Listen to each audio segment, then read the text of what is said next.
నమస్తే, welcome to our channel. నేను విశాల్ని. YCP మాజీ నేత ఎంపీ గోరంట్ల మాధవ జైల్లో నుంచి ఇప్పుడు గుంటూరు పోలీస్ స్టేషన్ 2 రోజుల నుంచి విచారిస్తున్నారు ఆయన్ని.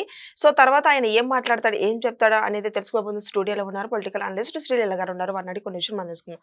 నమస్కారం మేడం. నమస్తే మేడం, గోరంట్ల మాధవ జైల్లో ఉంది, మనం చూస్తున్నాము. ఇప్పుడు రాజమండ్రి జైలు నుంచి ఇప్పుడు గుంటూరుకి తరలించింది మనం చూసి 2 రోజుల నుంచి విచారణ జరుగుతుంది.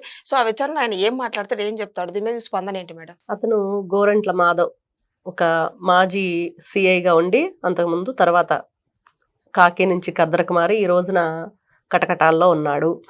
ఎందుకున్నాడు అని ఈ రోజున పోలీసులు ఏమడిగారంటే, మీరు ఒకప్పుడు పోలీస్ ఆఫీసర్గా ఉండి మరి కొన్ని చట్టాలు న్యాయాలన్నీ తెలిసిన వ్యక్తిగా ఒక పోలీసుల కస్టడీలో ఉన్న వ్యక్తి మీద దాడి చేయటం, మీకు అది ఎవరు మిమ్మల్ని ఆ దాడికి పురిగొల్పారు, ఎవరు ఆదేశానుసారం మీరు అలా చేశారు అని అడగటం జరిగింది.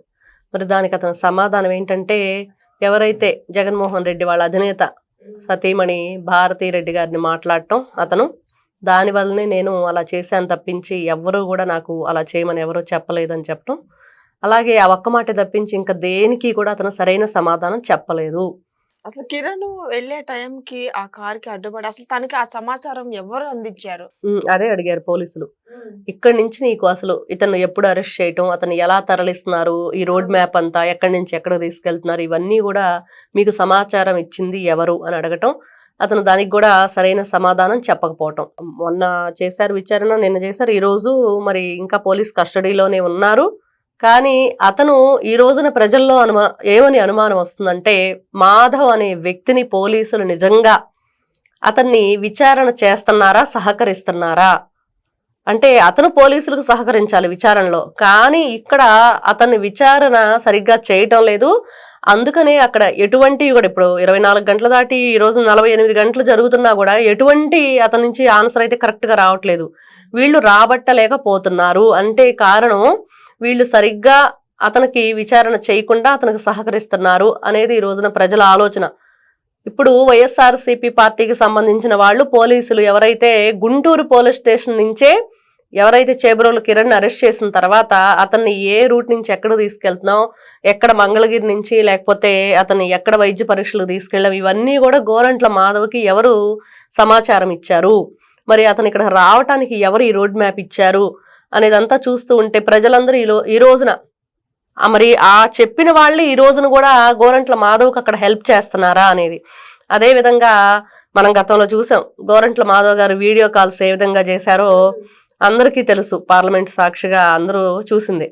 మరి అట్లాంటి వ్యక్తి నిన్న కూడా మరి అక్కడ కరెంటు పోవటం, వాళ్ళందరినీ కూడా అక్కడ సెల్లో ఉంచడం, ఇతను చెమట్లు వస్తున్నాయి అని చెప్పేసి బట్టలన్నీ తీసేసి కూర్చున్నాడు సెల్లో అనేది వినిపిస్తున్న మాటలు. మరి ఈ రోజున చూస్తూ ఉంటే వైఎస్ఆర్సీపీ పార్టీకి సంబంధించిన వాళ్ళు ఈ విధంగా వాళ్ళు చేసిన కొన్ని ఏదైతే అసాంఘిక కార్యకలాపాలు ఉన్నాయో వాటన్నిటికీ కూడా అరెస్ట్ అవటం, అదేవిధంగా అరెస్ట్ అయిన వాళ్ళు కూడా ముక్తసరి సమాధానాలు సరిగ్గా సమాధానం చెప్పకపోవటం, ఈ విధమైన ఇప్పుడు చెమట్ల పడ్డ ఇక్కడ ఇప్పుడు గతంలో నారా చంద్రబాబు నాయుడు గారిని వీళ్ళు అక్రమంగా అరెస్ట్ చేసి ఎన్ని విధాలుగా ఇబ్బందులు గురి చేసి మరి ఇట్లాంటి కొన్ని కేవలం అతను వయసు రీత్యా లేకపోతే ఆరోగ్య రీత్యా సంబంధించినవి అక్కడ కావాలి అని అడిగినప్పుడు రకరకాలుగా వీళ్ళు మాట్లాడిన విధానం, హేళన, వీళ్ళు చేసినవన్నీ చూస్తూ ఉంటే మరి ఈ రోజున నాకు ఫ్యాన్ కావాలి అని అడుగుతున్నాడంట గోరంట్ల మాధవ్. మరి కరెంటు పోయినా కూడా ఫ్యాన్ ఎట్లా తిరిగిద్ది అని అంటే ఈ రోజున 11కు పరిమితం అయ్యి ఫ్యాన్ గాలి తగలకుండా మరి అదే విధంగా ఉందా అక్కడ కూడా పరిస్థితి. ఆయన పరిస్థితి ఉక్కిరి బిక్కిరి అయిపోతున్నాడు. అందుకనే బట్టలన్నీ తీసేసి కూర్చున్నాడు అక్కడ ఏదైతే జైల్లో అని చెప్పేసి చెప్పుకుంటున్న మాటలు. మరి అట్లాంటి గోరంట్ల మాధవ్ అనే వ్యక్తి నిజంగా విచారణలో అతను సహకరించట్లేదు, అతనికి పోలీసులే సహకరిస్తున్నారని ప్రజలందరూ మాట్లాడుకుంటున్నారు. కిరణ్ గారు అరెస్ట్ అయిన తర్వాత యాంకర్ శ్యామ్లా ప్రెస్ మీట్ పెట్టి మా ఫ్యాన్ గాలికి తట్టుకోలేకే ముందే టీడీపీ వాళ్ళు వాళ్ళ కార్యకర్తను అరెస్ట్ చేశారు అని మాట్లాడింది. వాళ్ళ ఫ్యాన్ గాలి తట్టుకోలేక కాదు, వాళ్ళ ఫ్యాన్ గాలి ఎక్కువయ్యే జనం తట్టుకోలేక ఈ రోజున వాళ్ళ 11కు పరిమితం చేసి పక్కన కూర్చోబెట్టారు. ఈ రోజున అధికారంలో ఉంది ఎవరు? కూటమి ప్రభుత్వం అధికారంలో ఉంది. అసలు మాట్లాడిన వ్యక్తి ఎవరు? కూటమి ప్రభుత్వానికి చెందిన వ్యక్తి. మరి ఎవరు అరెస్ట్ చేయించారు? నారా చంద్రబాబు నాయుడు గారి ఆదేశాల మేరకు పార్టీ నుంచి వితిన్ అవర్స్ లో అతన్ని సస్పెండ్ చేయటం, అరెస్ట్ చేయటం, మరి రిమాండ్ చేసి జైలుకు తరలించడం అన్ని జరిగిపోయాయి. ఎక్కడ వీచింది ఈవిడ ఫ్యాన్ గాలి?